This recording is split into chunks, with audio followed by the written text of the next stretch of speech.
নমস্কার। শুরু করছি আমাদের আজকের এই আলোচনাটি। আমাদের সঙ্গে যোগ দিয়েছেন শ্রী তথাগত রায়। নমস্কার। তথাগত রায় সম্পর্কে পরিচয় দেওয়ার কোনো প্রয়োজন আমি মনে করি না যে দরকার আছে বলে, সবাই তাকে চেনেন এবং জানেন। কিন্তু এখন যে গভীর বিষয়টা নিয়ে আমাদের মধ্যে একটা সংকট দেখা দিয়েছে, সেই গভীর বিষয়টার অন্যতম প্রধান দিকটা কি না মিথ্যাচার, মিথ্যাচার, মিথ্যাচার। শুধু মিথ্যাচারই নয়, বিভিন্ন ক্ষেত্রে মহিলাদেরকে এগিয়ে দিয়ে তাদেরকে এক্সপ্লয়েট করে, এমনকি ক্ষেত্র বিশেষে তাদের দিয়ে মিথ্যা কথা বলিয়ে এমন একটা ব্যাপার চলছে রাজ্য জুড়ে, যে ব্যাপারটাকে আর নেওয়া যাচ্ছে না। প্রথমেই আপনার কাছে জানতে চাইবো, একদম শুরুতে আপনি সন্দেশখালীর পরিস্থিতি কি দেখছেন, আপনি কি বুঝছেন? সন্দেশখালীর পরিস্থিতি তৃণমূলের পক্ষে এত ভয়ঙ্কর যে সন্দেশখালীকে ঢাকবার জন্য বা সন্দেশখালীকে মুছে দেওয়ার জন্য, আংশিকভাবে ঢাকবার জন্য তৃণমূলকে এই সমস্ত এক্সট্রিম সমস্ত পদক্ষেপ নিতে হয়েছে। যেমন নাকি এই রাজ্যপালের বিরুদ্ধে কুৎসা রটনা, রেখা পাত্রের বিরুদ্ধে কুৎসা রটনা, ওখানকার যে বিজেপি নেতা আছেন বা ছিলেন, কি কয়াল দাও, গঙ্গাধর কয়ালকে দিয়ে কিছু বলানো, এই সমস্ত জিনিস তৃণমূল আগে করতো না। কিন্তু তৃণমূল এখন টের পাচ্ছে যে মানুষ তৃণমূলের উপর বিরূপ হয়েছেন, তৃণমূলের পিঠ দেয়ালে ঠেকে গেছে। এই সময় এটা ভয়ঙ্কর কিছু না করলে তো খুব মুশকিল, তাহলে তো লোকে এটা মেনে নেবে। সেই জন্য এর থেকে নজর এড়াবার জন্য এই সমস্ত রাজ্যপালের বিরুদ্ধে কুৎসা, রেখা পাত্রের বিরুদ্ধে কুৎসা, মহিলাদের অপমান করা, ভয় দেখানো, গঙ্গাধর কয়াল ইত্যাদি এই সমস্ত হচ্ছে। দাদা, এই যে আপনি বলছেন ইত্যাদি এই সমস্ত হচ্ছে, এতে একটা ছবি ফুটে উঠছে খুব স্পষ্ট করে। ছবিটা কিরকম, আমি আপনাকে একটা ঘটনার কথা বলি। আজকে সকালবেলাতেই রেখা পাত্র তিনি গেছিলেন সন্দেশখালীর সেই গ্রামগুলোতে যেখানে পুরুষ শূন্য হয়ে গেছে। একটু ব্যাকগ্রাউন্ডটা বলি, আপনার সুবিধা হবে। বলা হচ্ছে যে পুরুষ শূন্য হয়ে যাওয়ার পর পুরুষরা ভয় পেয়ে পালিয়ে গেছেন, তারা থাকতে পারছেন না গ্রামে, মহিলারা রয়েছেন। দেখা যাচ্ছে রাত্রি 11টার পরে সিভিক পুলিশ এসে তাদেরকে বিভিন্নভাবে থ্রেট করছে, ভয় দেখাচ্ছে। ক্ষেত্র বিশেষে এরকমও হচ্ছে যে তাদেরকে বলা হচ্ছে 4 জুনের পর নাকি কে ঝাল ছাড়িয়ে নুন মাখানো হয়, এইরকম ভয়ও দেখানো হচ্ছে। রেখাপাত্র সে রাজ্যে প্রতিবাদ করতে তিনি ওখানে গিয়েছিলেন। যখন গিয়েছিলেন, কেন্দ্রীয় বাহিনী রুট মার্চ করছিল, তখন সাধারণ মানুষ বেরিয়ে এসে তারা তাদের ক্ষোভটাও জানিয়েছেন। তারপরে আর একটা ইনসিডেন্ট আমরা দেখতে পেলাম, একটা ভিজুয়াল পেলাম। সেখানে দেখা গেল একজন মহিলা এরকম চিৎকার করে বলছেন যে আমার উপর অত্যাচার হয়েছে ইত্যাদি। পুলিশ এসে, মানে উর্দি পড়া পুলিশ এসে মহিলাকে এইখানে ধরে চেপে ধরে তাকে বসিয়ে দেওয়া হলো, তারপরে চুলের মুঠি ধরে ভ্যানে তোলা। এই দৃশ্যগুলো কিন্তু মানুষ দেখছে না। এর প্রভাবটা কিরকম ভয়ঙ্কর হতে পারে? প্রভাব তো ভয়ঙ্কর হতে পারেই, কিন্তু আমি তো আগেই বলেছিলাম যে তৃণমূলের পিঠ দেয়ালে ঠেকে গেছে, এখন একেবারে নির্লজ্জতার সীমা ছাড়িয়ে গেছে। একটা জিনিস তোমায় মনে রাখতে হবে, যে তৃণমূল সিপিএম কে সরাবার পরে সিপিএম এর প্রতিটি কীর্তি একেবারে লাইনে লাইনে অনুকরণ করে। যে কথাটা আপনি প্রায়শই বলেন যে মমতা বন্দ্যোপাধ্যায় হচ্ছে সিপিএম এর মেধাবী ছাত্র। এখন জায়গা সিপিএম এর ছিল আরামবাগ, গোঘাট, ওই অঞ্চলটা, যেখান থেকে অনিল বোস তোমার 5 লক্ষ ভোটে বোধহয়, রেকর্ড ভোটে বোধহয় জিতেছে। সেই এখন গোঘাট এখন ক্লিনসড হয়ে গেছে, পরিষ্কার হয়ে গেছে, ওখানে নেই। তিনটা শিফট করেছে এখন সন্দেশখালীতে। সন্দেশখালীতে যে সমস্ত কেলেঙ্কারি হয়েছে সেগুলো ঢাকবার জন্য এই সমস্ত কাণ্ড হচ্ছে। এখন একটা জিনিস তোমার মনে রাখতে হবে, যে সিপিএম এর যে ক্যাডার বাহিনী, তাদের মধ্যে একটা শৃঙ্খলা ছিল। ওপর থেকে যা হুকুম আসতো সেই হুকুমটা রাজ্য কমিটি, অঞ্চল কমিটি, জেলা কমিটি ইত্যাদি হয়ে একেবারে ব্রাঞ্চ পর্যন্ত পৌঁছে যেত। এবং সেখানে সিপিএম এর ক্যাডার, যাদের আমি সাধারণত কেওড়া বলে থাকি, কেওড়া সমর্থন, সেই সিপিএম এর কেওড়ারা সেই কাজগুলো ভক্তি ভরে করতো। এখন তৃণমূলে কেউ কারোকে বিশ্বাস করে না, সবাই চোর এবং সবাই ধান্দায় আছে যে আমি কি করে বেশি টাকা খাওয়াতে পারি। তাহলে তৃণমূল চালায় কি করে? তৃণমূল নিজেদের পার্টি কেওড়ার বদলে পুলিশকে ব্যবহার করতে আরম্ভ করেছে। এবং এক সেকেন্ড, একটা কথা আমি বলে নিই। আজকে যে বিভৎসতম দৃশ্যটা আমি দেখেছি, যে একজন মহিলাকে গলায় ধরে মাথার চুল মুঠি করে এরকম করে পুলিশ ভ্যানে পুলিশ ভ্যানে তুলে দেওয়া হচ্ছে, একটা পৈশাচিক জিনিস। ভারতবর্ষে কোথাও এই জিনিস হলে পরে ভয়ঙ্কর প্রতিবাদ হয়। এই যে এই পৈশাচিকতা, এটা এরই প্রকাশ। এই যে পুলিশকে স্বাধীনতা দিয়ে দেওয়া হয়েছে, তোমরা যা খুশি করো, তোমরা মনে রাখবে কিন্তু তোমরা কোনো সরকারি কাজ করছো না, তোমরা তৃণমূলের কাজ করছো, তোমরা দলদাস। এই জিনিসটা পুলিশের ভেতরে ঢুকিয়ে দেওয়া হয়েছে, মাথায় ঢুকিয়ে দেওয়া হয়েছে।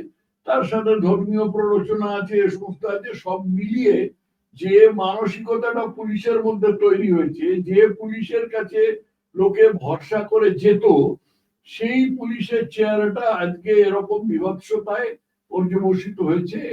আমরা যেটা দেখলাম সেটা তারই প্রকাশ। এটাই আমার প্রশ্ন, যে পুলিশ সে তো একটা চাকরি করছে, পুলিশ মানে তাও সমাজে তার একটা সে সমাজেরই একটা অঙ্গ, সমাজের বাইরে তো নয়, আমাদের বাইরে থেকে নয়, আমার আশেপাশের বাড়িতেই পুলিশের কর্মীরা রয়েছেন। তো পুলিশ এই ব্যাপারটাকে, এই যে অনৈতিক ব্যাপারটা, যেটা পুলিশের মানে কোড অফ কন্ডাক্ট বলুন, আপনি সার্ভিস কোড বলুন, যাই বলুন না কেন, তার সম্পূর্ণ বিপরীতে দিনের পর দিন বছরের পর বছর পুলিশ বাহিনী এটা করবে, এটাই বা কিরকম ব্যাপার? এটা কি করে প্রত্যাশা করা যায়? কিরকম ব্যাপার মানে কি? তুমি তো সত্য যুগের কথা বলছো। একটা সময় ছিল যখন পুলিশ এরকম করতো, এমনকি ব্রিটিশ আমলেও পুলিশ আইনটা মেনে চলছে, অসম্ভব অত্যাচার করতো মানুষের উপর, ভয়াবহ জিনিস করতো। বিশেষ করে 1942-43 সালে যখন ভারত ছাড়ো আন্দোলন হয়েছিল, কংগ্রেস নেতাদের সব জেলে ঢুকিয়ে দিয়েছিল, আন্দোলন পুরোপুরি বিশৃঙ্খল হয়ে গেছিল, সেই সময় পুলিশ অত্যাচার করেছে। কিন্তু তার মধ্যে একটা ন্যূনতম আইনের প্রতি ওদের বাধ্যবাধকতা ছিল। এই যে পূর্ব বাংলা থেকে হিন্দু উৎখাত হয়েছে, 1 কোটি 1.25 কোটি হিন্দু উৎখাত হয়েছে, এটা কিন্তু ব্রিটিশ আমলে হয়নি। কারণ ব্রিটিশরা যদিও বেশিরভাগ ক্ষেত্রে মুসলমানদের পক্ষে ছিল, কিন্তু তারা যখন হিন্দুদের উপর অত্যাচার হতো, মুসলমানরা অত্যাচার করত, তখন কিন্তু পুলিশরা সেই ব্যাপারে হিন্দুদের রক্ষা করতো এবং হিন্দুরাও দৌড়ে পুলিশের কাছে যেত। পাকিস্তান আমলে সেটা সম্পূর্ণ উঠে গেল। এবার আমরা যদি আমাদের দেশে ফিরে আসি, তাহলে আমাদের দেশে এই জিনিসটা 1977 সাল থেকে উঠে যায়। জ্যোতিবাবু একেবারে মানে খুব সুচিন্তিত ভাবে সিদ্ধান্ত নিয়েছিলেন যে পুলিশকে দলদাস বানাতে হবে। তোমার মনে আছে কিনা জানি না, একবার এই সিপিএম এর অত্যাচারে কিছু পুলিশ কর্মী খুন হয়েছিল বা হয়েছিল, তাদের ঘাড়ে করে তারা কেওড়াতলায় যাওয়ার সময় পুলিশরা হঠাৎ অ্যাসেম্বলির মধ্যে ঢুকে গিয়ে জ্যোতি বসু কোথায় বলে চিৎকার করতে, তখনই এই সিদ্ধান্তটা নেওয়া হয় সিপিএম যে পুলিশকে পুরোপুরি দলদাস বানানো হয়। কিন্তু তার মধ্যে সিপিএম একটুখানি ঘোমটা টেনেছিল, তৃণমূলের সেই ঘোমটাটা খুলে গেছে, কারণ সিপিএম এর কেওড়া ওরফে ক্যাডার ছিল, আর তৃণমূলের ক্যাডার নেই, শুধু চোর আছে, অতএব তারা পুলিশকেই ব্যবহার করতে হবে। আজকে পুলিশের এই চেহারাটাই আমরা দেখছি। এক্ষেত্রে কি একটা কথা বলা যায় যে সিভিক পুলিশ নাম দিয়ে যাদের সবুজ জামা পরিয়ে বের করা হচ্ছে, এই সিভিক পুলিশ এরা আসলে বেসিক্যালি তৃণমূলেরই আপনার ভাষায় কেওড়া বা ক্যাডার হোয়াটএভার? এটা কি? অবশ্যই অবশ্যই, কারণ সিভিক পুলিশ তো এর তৃণমূলের আমলেই তৈরি হয়েছে। সিপিএম এর আমলে ছিল হোমগার্ড, কিন্তু সিপিএম তাদের উপর নির্ভর করতো না, সিপিএম বিশেষ করে নির্ভর করতো ওদের নিজেদের কেওড়ার। কিন্তু এখন তৃণমূল এদের উপরেই চলছে, কারণ তৃণমূলের লোকেরা সবাই তো ছুরিতে ব্যস্ত, তারা কেউ কারোর কথা। অর্থাৎ এই ক্যাডার বাহিনী তথাকথিত সিভিক পুলিশ, এদেরকে দিয়েই অত্যাচার গুলোকে চালানো হচ্ছে বলে আপনার পরিমাণ। সন্দেশখালীর এই যে ছবি মানুষ দেখছেন, বসিরহাট লোকসভা কেন্দ্রের নির্বাচনে তার প্রভাবটা কিরকম হতে পারে? প্রভাব যদি বিজেপিকে এই অপপ্রচারটাকে প্রতিহত করতে হবে, কিন্তু যদি প্রতিহত করতে নাও পারে, তাহলে প্রভাবটা খুব সন্তোষজনক হবে। অর্থাৎ তৃণমূলের যে পৈশাচিক চেহারাটা আছে, সেই চেহারাটা খুলে যাবে। তোমাকে আরো কিছু জিনিস বুঝতে হবে। বসিরহাট কেন্দ্রে এবার লোকসভায় যে তৃণমূলের প্রার্থী দাঁড়িয়ে, তার নাম হাজী নুরুল ইসলাম। এই হাজী নুরুল ইসলাম 2010 সালে সিপিএম এর আমলে তৃণমূলের আমলে না, সিপিএম এর আমলে এই হাজী নুরুল ইসলাম দেগঙ্গা বলে একটা জায়গায় গিয়ে দাঙ্গা করেছিল। কি দাঙ্গা তো নয়, একতরফা হিন্দু নির্যাতন করেছিল। সে দাঙ্গাটা আমি নিজের চোখে দেখেছি, কারণ দাঙ্গার পরে আমি দেগঙ্গায় গিয়েছিলাম এবং তারপরে আমি আডবাণীজির সঙ্গে কথা বলেছিলাম। উনি দুজনে এমপি পাঠিয়েছিলেন, তারা এখানে সরেজমিনে তদন্ত করে দেখে গিয়েছিল, তো আমি নিজে দেখি। সেই হাজী নুরুল ইসলামের কথা কিন্তু মানুষ বলেনি এখন।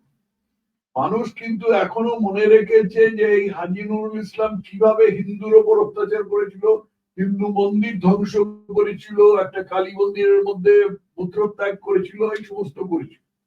অতএব এগুলো ভোলেনি, তার উপরে সন্দেশখালী যোগ হয়ে সন্দেশখালীর প্রভাব তো শুধু বসিরহাটে পড়বে না, সারা রাজ্য জুড়ে পড়বে।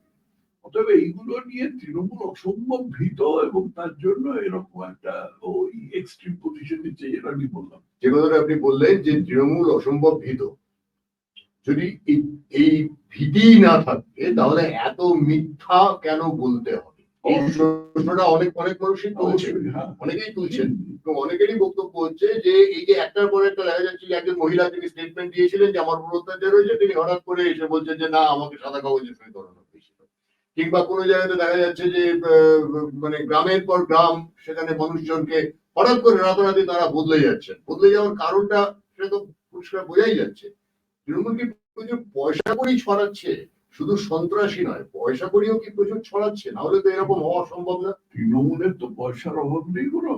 তৃণমূলের যে মন্ত্রী ছিল পার্থ চ্যাটার্জি, সেই পার্থ চ্যাটার্জির বাড়িতে কি পরিমাণ টাকা উদ্ধার হয়েছিল সেগুলো তো আমরা সব পশ্চিমবঙ্গবাসী তো নিজেদের চোখে দেখেছি। মানে পর্বত প্রমাণ টাকা কত, 52 কোটি টাকা নগদ উদ্ধার হয়েছিল। যার বাড়িতে 52 কোটি টাকা ছিল, এটা তো হিমশৈলের চূড়া মাত্র। পুরোটা যদি ধরো তাহলে তো একটা অগণিত টাকা। এই অগণিত টাকা তৃণমূল নির্বাচনে ব্যবহার করে। তার কারণ হচ্ছে তৃণমূল নেত্রী মমতা বন্দ্যোপাধ্যায়ের এই রাজ্যের জন্য কোনো পরিকল্পনা নেই। এই চপ তেলে ভাজার দোকানের জন্য পরিকল্পনা নেই। উনি যে চপ তেলে ভাজার দোকান করবেন সে সম্বন্ধেও কোনো ওর প্রকল্প নেই। ওর একমাত্র প্রকল্প হচ্ছে আমাকে নির্বাচনে জিততে হবে, যে করে হোক জিততে হবে। কারণ আমি বাঘের পিঠে চড়েছি, আমি রাজ্যের মানুষের ওপর জুতো বাঁধছি, রাজ্যের সর্বনাশ করছি, সেটা রাজ্য বুঝতে পেরেছে। যে মুহূর্তে লোকে টের পাবে যে আমার ক্ষমতা চলে গেছে, সঙ্গে সঙ্গে আমার সর্বনাশ হয়ে যাবে, বাঘের পিঠ থেকে নামলে যেটা। অতএব উনি বাঘের পিঠে চড়েছেন, ওকে বাঘের পিঠে থাকতে হবে, তার জন্য নির্বাচনে জিততে হবে। এই প্রক্রিয়াটাই উনি চালিয়ে যাচ্ছেন। এই প্রক্রিয়াটা চালিয়ে যাচ্ছেন বলেই এই ধরনের অমানসিক অত্যাচার মানুষের উপর দেখা যাচ্ছে। তাহলে এবারে একটু আসছি যে একটা কথা খুব বলা হচ্ছে, বারবার শুনছি আমরা, ভোট কম পড়ছে, ভোট কম পড়ছে। চারটে পর্যায়ের নির্বাচন তো হয়ে গেল, আর বাকি রয়েছে 1 জুন পর্যন্ত, বাকি আর 3টে রয়েছে।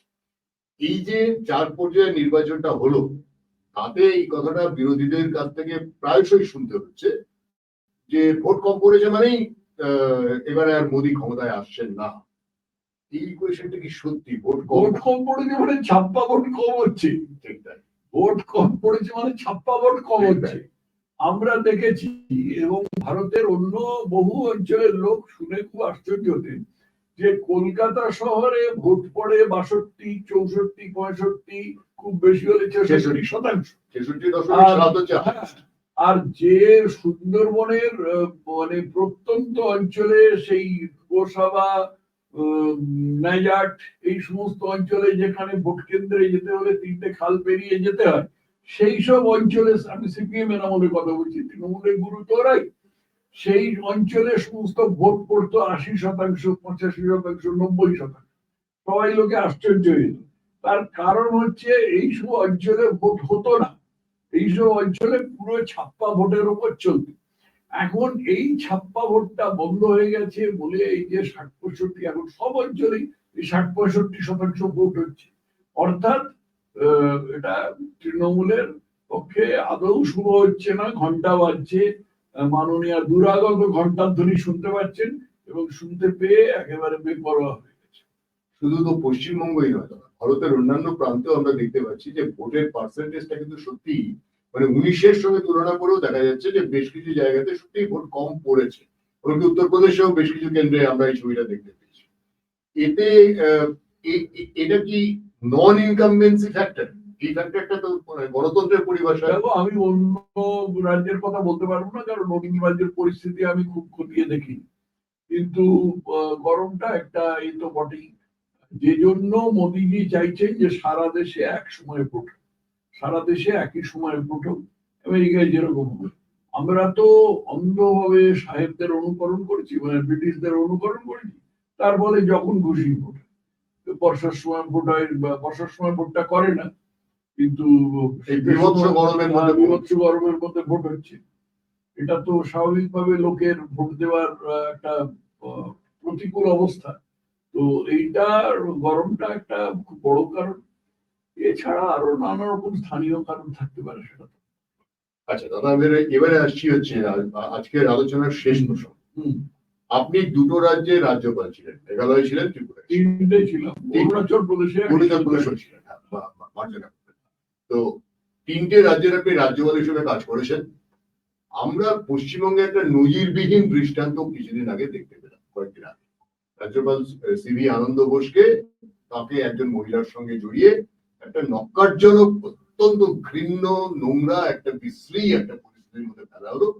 70 একজন মানুষ, তার হয়তো কন্যা কেন নাতনির বয়সী একটি মেয়ে, সে এরকম ভাবে কাঁদতে কাঁদতে রাজভবনের সিঁড়ি দিয়ে নামছে।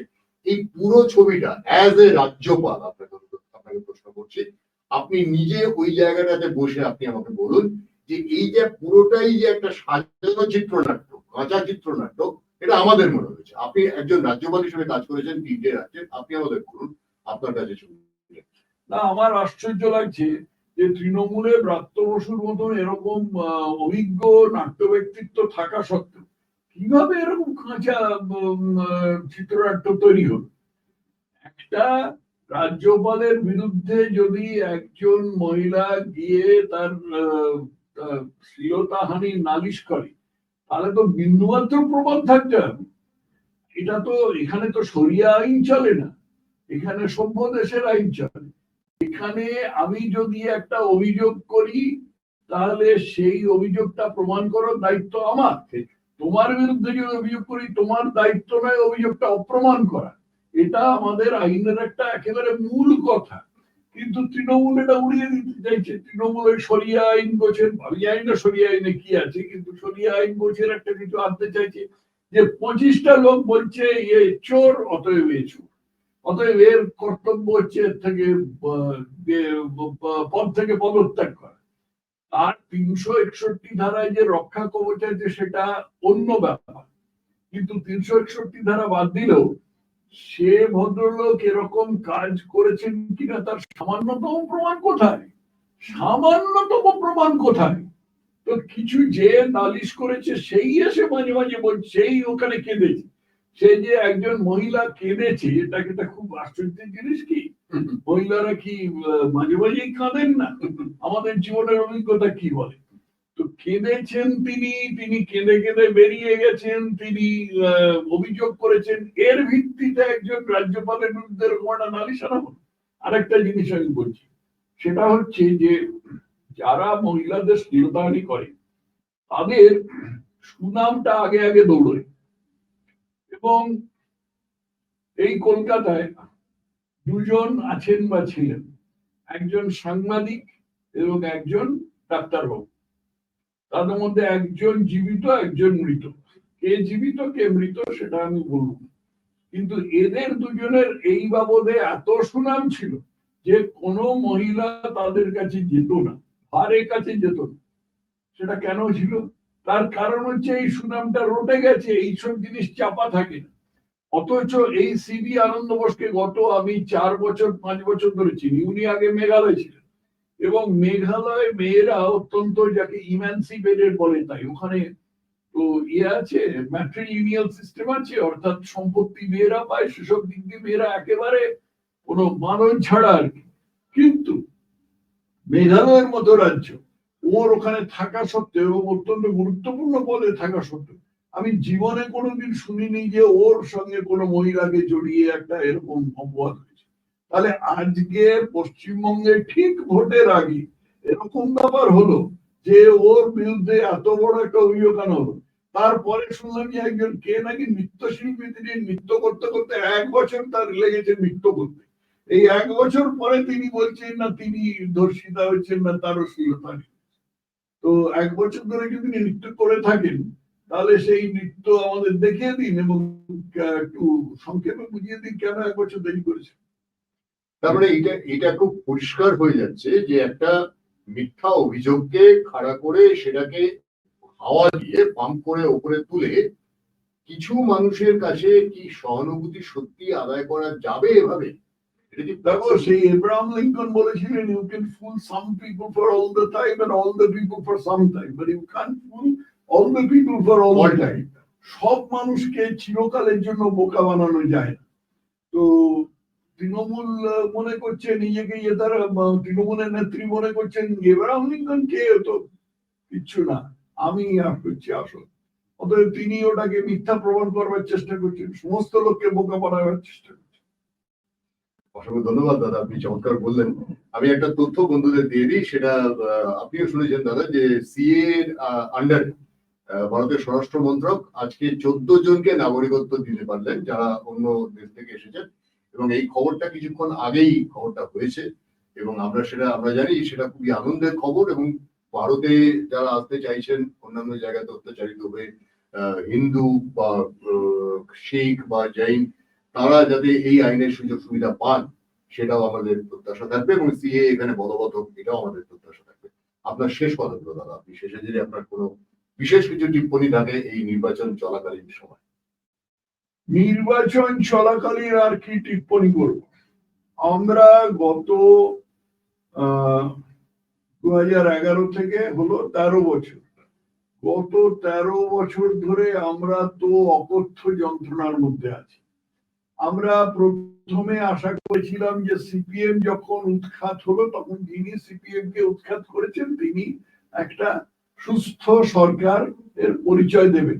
প্রথম যে জিনিসটা দেখলাম, উনি ভবানীপুর থানায় গিয়ে 2টো আসামি ছাড়িয়ে নিয়ে এলেন, নিজে একটা মুখ্যমন্ত্রী থানায় গিয়ে 2টো আসামি ছাড়িয়ে নিয়ে, তারপরে একজন পিজি হাসপাতালে ঢুকে গেলেন, তারপর একজন বিশ্ববিদ্যালয়ের অধ্যাপককে, যেখানে যে বিশ্ববিদ্যালয়ে আমি পড়িয়েছি, তিনি একটা ফেসবুকে একটা কিছু ফরওয়ার্ড করেছিলেন, নিজেও সেটা অরিজিনেট করেননি, সেইটার করে থানার লোককে দিয়ে তাকে সারা রাত মানে বসিয়ে রাখলেন, থানায় বসিয়ে রাখলেন। আর মিডিয়াতে বললেন সাইবার ক্রাইম হচ্ছে, সাইবার ক্রাইম।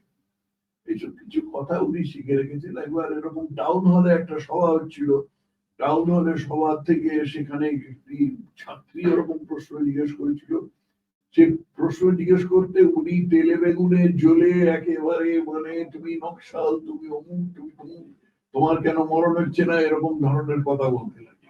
অর্থাৎ কতগুলো জিনিস বুঝতে হবে। 1 নম্বর হচ্ছে যে উনি কোনো প্রতিবাদ সহ্য করতে পারেন, উনি যা বলবেন সেটাই শেষ কথা, এবং উনি অন্য কারোর ভালো দেখতে পারেন না। এটা আবার একটা পুরনো কথা মনে পড়ছে, সুব্রত মুখার্জি 2000 সাল থেকে 2005 সাল পর্যন্ত, সুব্রত মুখার্জি তোর গুরু ছিলেন, ওকে তো সুব্রত মুখার্জি তৈরি করেছে। 2000 সাল থেকে 2005 সাল পর্যন্ত সুব্রত মুখার্জি কলকাতার মেয়র ছিলেন এবং ভালো কাজ করেছিলেন, কর্পোরেশনটাকে আর্থিকভাবে নিজের পায়ে দাঁড় করাবার চেষ্টা করেছেন। উনি ভাবলেন যে আরে সুব্রত মুখার্জি তো আমার সমস্ত চাকচিক্য কেড়ে নিয়ে যান, সুব্রতকে দল থেকে বার করে দিলেন। তারপরে সুব্রত 2টো কথা বলেছিলেন। 1 নম্বর হচ্ছে বলেছিলেন যে এরকম পরশ্রী কাতরতা আমি আর কারোর মধ্যে দেখি। 2 নম্বর হচ্ছে বলেছিলেন যে মমতার মাকে, মায়ের ছবি যদি পরপর 2 দিন কাগজে বেরোয় তাহলে মমতা মাকে বাড়ি থেকে বার করে। আরো বলেছিলেন বেদের মেয়ে জ্যোৎস্না ফোস্না বলেছিলেন, সেগুলো বাদ দিলাম। কিন্তু এই রকম একজন মুখ্যমন্ত্রী পেয়েছি, আমরা জর্জরিত হয়ে গেছি, আমাদের রাজ্য পেছনে চলেছে, মিনিবাস কন্ডাক্টর যেরকম যে পেছনের দিকে এগিয়ে যান, আমাদের পেছনে চলেছে। ইনি যতক্ষণ আছেন ততক্ষণ রাজ্য পিছিয়েই যেতে থাকবে। সর্বনাশ আসন্ন। আরেকটা জিনিসের মধ্যে আমি বললাম না, সেটা হলো সংখ্যালঘু দূষণ। এই সংখ্যালঘু দূষণটা অত্যন্ত বিষময় ফল, আগামী দিনে দেখা যাবে। কিন্তু যেহেতু আজকে আমাদের আলোচনার বিষয়টা অন্য ছিল, সেই জন্য সংখ্যালঘু প্রশ্নটা আমি আনলাম। অসংখ্য ধন্যবাদ দাদা, আপনাকে নমস্কার জানাই। এবং বন্ধুরা আপনাদেরও বলি যে তদন্ত আমরা নিশ্চয়ই আগামীতে পাবো।